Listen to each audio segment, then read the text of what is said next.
Another stitch you can do on any serger, because it's just how you alter the tensions, is something called a flat lock. Now you can actually do a flat lock two different ways. One if you're doing the fabrics right sides together, and one if you're doing the fabrics wrong sides together. So depending on what way you do it, and I'll show you both, you will have the option of either seeing these little lines or something like this. Now this little pillow was put together.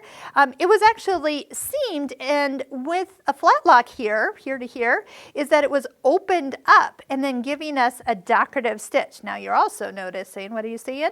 That's variegated thread. So I'm going to show you where you can put the variegated thread for it to actually show in these two places. So in this one, it was actually in the needle, and in this one, it was actually in a looper. But isn't that fun how easy it is? And we've actually taken this stitch and wove the ribbon that tied the end together through the flat lock, and then we just give it a little tie and a bow, and that's what closed it up. There's a rolled hem, and there's lots of things that you can easily do with a flat lock. So most people don't realize that they can do this on a serger and how easy it is.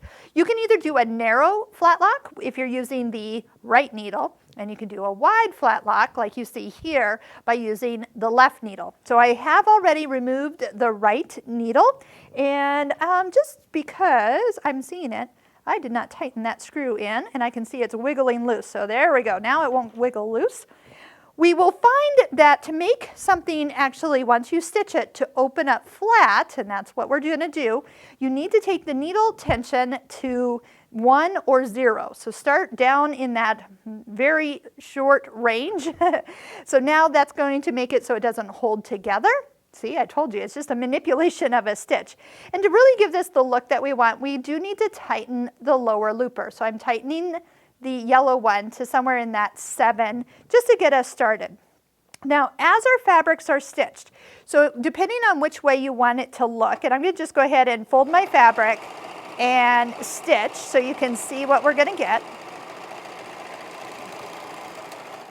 All right, so on the front, it's going to look pretty much like a normal overlock stitch, but on the back, this is our needle thread. We see it, and normally it's just that little dot, and now it's not because we made it super loose. Well, that's our little hinge for the flat lock. So as we have loosened it, that allows us to pull it open. And this is actually very satisfying because you give it a good little pull. And this is a little thicker fabric, so I'm going to give it a little push down. There's some bulk in there, but as we pull it, it flattens out. And that's one side for the flat lock. So this, if you wanted this to show, you would have your decorative color in your upper loopers. That's why we see the pink right now.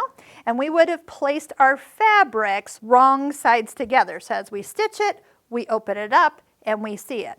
Now, if we wanted this to be our shown edge, when we put this together, we will need to put our fabrics right sides together, because then when we open it up, we're going to pull, flatten that out. And this is where we were running the ribbon. Like, you'll need to weave it with like a tapestry needle. It's super fun to do. And then you would have that. So if you wanted a variegated decorative color here to show, you're going to put that decorative thread in the left needle. And that would then show for your outside edge. So again, if it's right sides together or wrong sides together, when you pull it open, that will determine which side of the flat lock you'll be having as the side that shows. I hope you'll check out all the videos we've done. We've done rolled hem, we've done decorative threads, we show you how to clean it, oil it, and even how to tie on and pull through. All those videos are going to be in the playlist right down here, so hopefully you'll check that out. Make sure you subscribe to this YouTube channel so we can keep bringing you more content on future machines.